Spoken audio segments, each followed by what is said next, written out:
I think, in the short term, I think we've run up pretty quick. So if we gave back a little bit of that ground in terms of yield, that wouldn't be a big surprise. But if we look out to the end of the year, our midpoint of our target range is 2%. So we're certainly expecting interest rates to go modestly higher. We're looking for inflation to go modestly higher. But in our opinion, that's a good thing. I mean, it's reflective of the growth. We're going to get robust growth this year. We're probably going to get pretty good growth in 2022 as well. So for us, if we see 5.7% GDP growth this year, which is our number, I mean, should the 10-year be at 1.5? That seems a little low. Shares of Apple getting a big pop today. Its market cap is back up around the $2 trillion mark. Josh Lipton has more for us. Hey, Josh.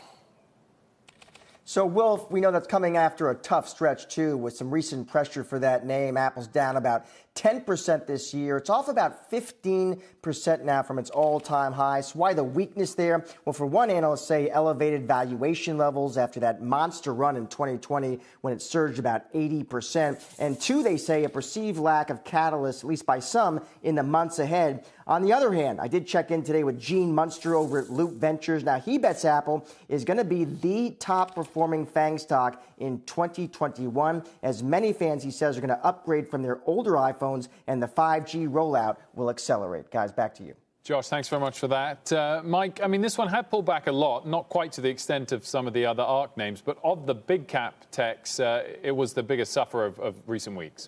It was, and the one that, at least in this phase, trades most in line with what bonds are doing. I really feel like Apple trades based on the fact that it's got this unending stream of cash flows. Yes, of course, when we get close to a phone release, it's all about the expectations for new products and the uptake. But in the interim, it tends to be very bond-like in how it trades. So it's understandable that some of the pressure would have come off it with Treasury yields backing off just a bit.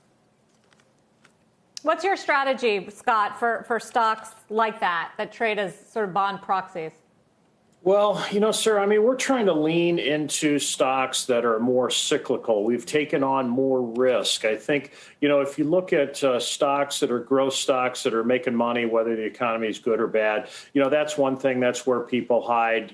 Those are similar. You could say that has a lot of characteristics to bonds. But for us, we took a little money off the table in tech a couple of months ago. We're comfortable with that. We're still overweight. And we've gotten more interested in things like industrials and materials and financials and those kinds of things. So, we want to lean into a continuation of this recovery. And that's what we've been trying to do. And we've done it incrementally, really, over the course of the last 9 months or so.